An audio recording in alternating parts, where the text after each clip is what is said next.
Պարոն Հարությունյան, նախ շնորհավորում եմ հաղթանակի եւ մրցաշրջանի մեկնարկի կապակցությամբ։ Ինչ ակնկալիքներ ունեիք կոնկրետ այս հանդիպումից ու ինչպես արդարացան այդ ակնկալիքները։ Շնորհակալություն, ես էլ եմ շնորհավորում մեր ակումբին այս առաջնության առաջի հաղթանակի կապակցությամբ։ Ընդհանուր առմամբ լավ հավաք ենք անցկացրել, լավ պատրաստվել ենք առաջնությանը ու ճիշտն ասած մի քիչ ավելին էինք սպասում կոնկրետ որակական առումով։ Իսկ ընդհանուր խաղի մասին կարանք ասենք, որ հաղթեցինք, լավ էր, պետքա ճիշտ վերլուծենք ու խաղի որակը խաղից խաղ ավելի լավացնենք։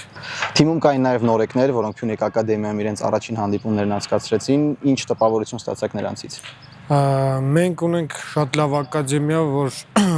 դեռ ֆուտբոլիստներ կան, որոնք որ պետք է ներգրավեն մեր թիմին։ Շատ ընդհանուր առմամբ շատ գոհ եմ նորեկներից, ունենք 2011 թիվ ֆուտբոլիստներ, ունենք 2010, որոնք որ արդեն ամբողջովին ներգրաված են ու դեռ ունենք ֆուտբոլիստներ, որ պետք է ներգրավենք։ Ընդհանուր առմամբ գոհ եմ, հավաքին մասնակցել են, հավաքին լավ են ներկայացրել թե ընկերական խաղերին, թե այսօրվա խաղին, դեռ գոհ չեմ, գոհ եմ։ Նորմալ եմ գնահատում իրենց։ Խոսենք նաև ձեր նշանակման մասին, ինչի կապակցությամբ եւս շնորհավորում եմ։ Ինչ պատասխանատվություն եք կրում դուք եւ ձեր մարզչական շտաբը գլխավորելով Փյունիկի դուստր թիմը։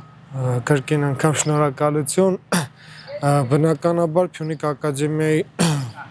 գլխավոր մարզիչ լինելը շատ պատասխանատու է, որովհետեւ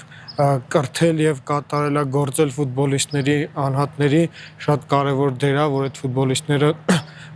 պետք կան, ասենց ասած արդեն բարձրագույն խմբին, մեր հիմնական թիմին ու մեր հենց առաջնային նպատակը ֆուտբոլիստներ կրթել, պատրաստել բարձրագույն խմբի համար, իսկ ընդհանուր մեր մարզչական շտաբի մասին կասեմ, որ մենք ամբողջությամբ ունենք դերեր, ունենք ամեն մեկս մեր աշխատանքը ու գիտենք ճիշտ ուղղության վրա ենք ու գնալու ենք մեր նպատակի հետևից։ Իսկ ընդհանուր մենք բացի անհատի զարգացումից համել թիմային մակարդակին ենք ուշադրություն դարձնելու, թե խաղի հաշվին, թե ամեն ինչ։ Չենք կարող հաշվի չառնել, որովհետև այդ ֆուտբոլիստները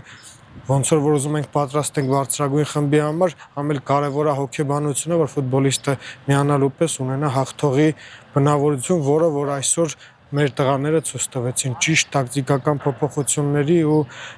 կռվելու պայքարի հաշվին այսօր կարողացանք հաղթել։ Խոսենք նաև ձեր տեսլականից, ինչպես եք դուք պատկերացնում Փյունիկ ակադեմիան եւ ընդհանրապես մեր անհատ ֆուտբոլիստներին, ինչ եք ցանկանում տեսնել նրանց մեջ ու ինչ աշխատանք եք կատարում այդ ուղղությամբ։ Ճիշտն ասած, պատկերացումը սենց է, որ մենք ուզում ենք այդ ֆուտբոլիստներին որպես անհատ զարգացնենք ու ավելի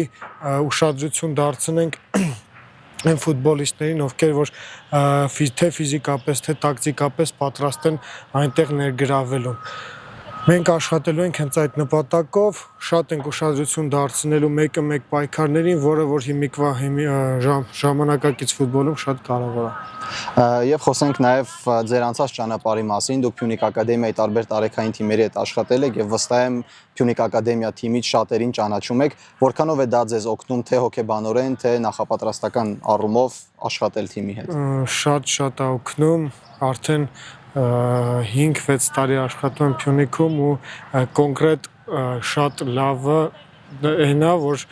աշխատել եմ հենց այս տղեքի հետ, ովքեր որ այսօր նորամուտ են նշում ու խաղում են հիմնական կազմում։ Իրանց ճանաչում եմ թե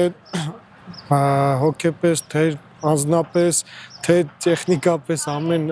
ասպեկտներով ճանաչում եմ, դրա համար ինձ համար ավելի հեշտ է իրանց հետ աշխատելը։ Եվ վերջին հարցը, առաջիկա հանդիպումը Միկայի դեմ է Արտագնա, ինչպես եք դուք մտածում, կարևոր է խաղից խաղ գնալը, թե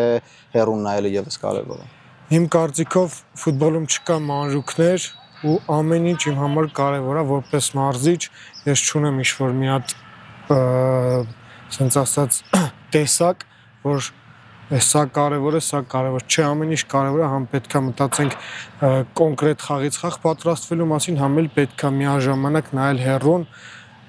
ու կատարել մեր նպատակը, կատարել այն ինչի համար մենք ստեղ ենք, որ ֆուտբոլիստները